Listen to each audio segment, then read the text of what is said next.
মহিবুল হক টুটুল সহ স্বেচ্ছাসেবক দল, ময়মনসিংহ উত্তর জেলা শাখার বিভিন্ন পর্যায়ের নেতৃবৃন্দ, উত্তর জেলা শাখার বিভিন্ন ইউনিয়ন থেকে আগত বিভিন্ন পর্যায়ের নেতৃবৃন্দ সকলকে জানাচ্ছি জাতীয়তাবাদী স্বেচ্ছাসেবক দলের পক্ষ থেকে রক্তিম শুভেচ্ছা ও বিপ্লবী অভিনন্দন। সংগ্রামী বন্ধুরা, ইতিমধ্যে আমরা এখানে 2টা প্রোগ্রাম করেছি। আমরা ইতিমধ্যে অবগত হয়েছে আমরা কি কারণে এখানে এসেছি কেন্দ্রীয় সংসদ থেকে। আজকে যে বাংলাদেশে আমরা যেভাবে অবস্থান করছি, আমরা যদি বাংলাদেশ সৃষ্টির ইতিহাস দেখি, সেই সময়ে আমাদের যে সকল মুক্তিযোদ্ধারা যেভাবে যুদ্ধ করে, যেভাবে জীবনযাপন করে, যুদ্ধ করে দেশকে স্বাধীন করেছিল, কিছুদিন আগে এই 28 তারিখের যখন হলো আমাদের ঢাকা সমাবেশের পর থেকে যে আমাদের চলমান যে আন্দোলন ছিল এবং 7 তারিখে যে নির্বাচন, এর পূর্ববর্তী যে আন্দোলন, সেই আন্দোলনগুলোতে ঠিক একই পরিস্থিতিতে আপনারা জীবনযাপন করেছেন। কেউ মানে কারো ঘুমানোর জায়গা ছিল না, কে কোথায় ঘুমাবে, কে কোথায় থাকবে, এটার কোনো নিশ্চয়তা ছিল না। বাসা থেকে বের হলে আদৌ বাসায় ফিরতে পারবো কিনা সেটার নিশ্চয়তা ছিল না। ঠিক মুক্তিযুদ্ধের সময় যে অবস্থান ছিল মুক্তিযোদ্ধাদের, বর্তমানে আপনাদের সেই অবস্থা এবং আমাদের সেই অবস্থার মধ্যে যে আমাদেরকে জীবনযাপন করতে হচ্ছে। এই অবস্থা থেকে এই অবস্থা কেন আমাদের? আপনারা যদি বাংলাদেশ জাতীয়তাবাদী দলের সৃষ্টির ইতিহাস দেখেন, বাংলাদেশ জাতীয়তাবাদী দল তথা বিএনপিকে জিয়াউর রহমান তৈরি করেছিলেন বাংলাদেশের জাতীয়তাবাদ যে আদর্শ এবং দর্শনকে সামনে রেখে। কেন করেছিলেন? এই দেশ স্বাধীন হওয়ার পরে আমাদের এই যে স্বাধীন বাংলাদেশের যে ভূখণ্ড, সেই ভূখণ্ডকে গ্রাস করার জন্য একটি আধিপত্যবাদী গোষ্ঠী আমাদের এই প্রিয় মাতৃভূমির প্রতি লুলন দৃষ্টি দিয়েছিলেন।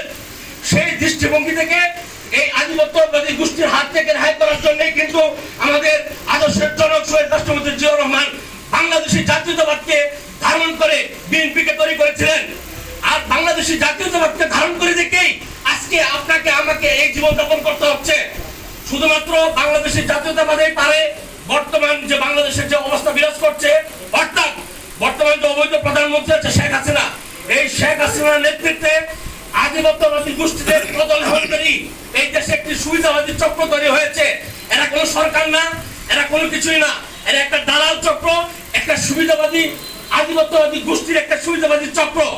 এই চক্রের হাত থেকে প্রিয় মাতৃভূমিকে রক্ষা করতে হবে, আপনার আমার ভোটের অধিকার ফিরিয়ে আনতে হবে, এটাই আমাদের প্রধান লক্ষ্য।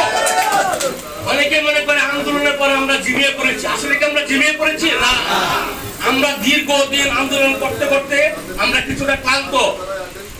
সবচেয়ে বড় কথা হচ্ছে এই 7 তারিখের পরে আমরা যার সাথে কথা বলেছি, বিশেষ করে জাতীয়তাবাদী পরিবার যারা আছে, প্রত্যেকটি পরিবারে কেউ না কেউ অসুস্থ, সামাজিকভাবে আমরা চরম একটা দুঃসময়ের মধ্যে দিয়ে আমরা আমাদের জীবনকে অতিবাহিত করতে হচ্ছে। এই অবস্থায় সবচেয়ে বেশি প্রয়োজন আমাদের সবার ঐক্যবদ্ধ থাকা। আমাদেরকে যে কোনো মূল্যে ঐক্যবদ্ধ থাকতে হবে। আমরা কে কি পেয়েছি, কে কি পাবো, এই চিন্তা করা যাবে না এখন আর। আমাদের যে বর্তমান যে অবস্থা, সেই অবস্থা থেকে উত্তরণের একমাত্র পন্থা হচ্ছে আমাদেরকে সবাই ঐক্যবদ্ধ থাকতে হবে।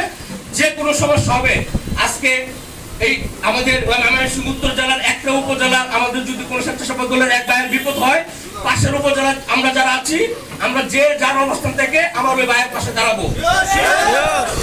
আর একটা উপজেলার যদি আমাদের কোনো ভাইয়ের বিপদ হয়, আমরা যার যার অবস্থান থেকে যার যতটুকু সামর্থ্য আছে, কিছু না পারি অন্তত ওই পাশে ওই ভাইয়ের পাশে গিয়ে দাঁড়িয়ে থাকবো। এটা যদি আমরা করতে পারি, দেখবেন আমাদের এই ঐক্যবদ্ধ আমরা লোকজন যারা আছে, আমরা যদি ঐক্যবদ্ধ থাকি, আমাদের সামনে আমাদের জন্য সুসময় অপেক্ষা করছে। কি কারণে সুসময়? অনেকে বলতে পারেন ভাই এই কথা তো দীর্ঘদিন যাবতীয় বলে আসছেন, সুসময় সুসময়। এটার পিছনে কারণ আছে। পৃথিবীর যে কোনো আধিপত্যবাদী গোষ্ঠীর বিরুদ্ধে যে সংগ্রাম, সেই সংগ্রামে যদি জাতীয়তাবাদী শক্তি সেই সংগ্রামের বিরুদ্ধে করে, আধিপত্যবাদী গোষ্ঠীর বিরুদ্ধে যদি জাতীয়তাবাদী শক্তি যে সংগ্রাম করছে, সেই জাতীয়তাবাদী শক্তি পরাজয়ের ইতিহাস পৃথিবীর কোন রাষ্ট্রে আপনি দেখাতে পারবেন না। আধিপত্যবাদের বিরুদ্ধে জাতীয়তাবাদী শক্তি সবসময় জয় হয়েছে।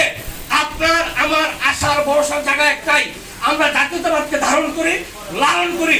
সুতরাং এই যে যুদ্ধ, এই যে সংগ্রাম, এই সংগ্রামে আমাদের বিজয় অবধারিত।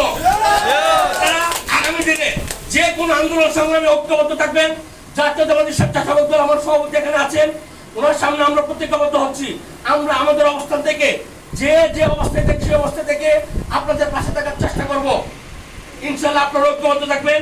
আগামী দিনের যে কোনো আন্দোলন সংগ্রামে আমরা আপনাদের পাশে আছি। এই তথ্য ব্যক্ত করে বিদায় নিচ্ছি। খুদা হাফেজ। বাংলাদেশ জিন্দাবাদ। বাংলাদেশ জাতীয়তাবাদী স্বেচ্ছাসেবক দল জিন্দাবাদ।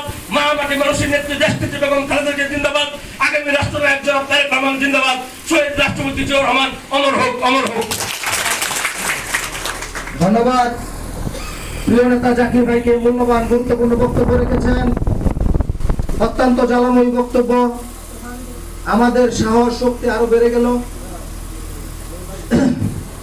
সংগ্রামী নেত্রী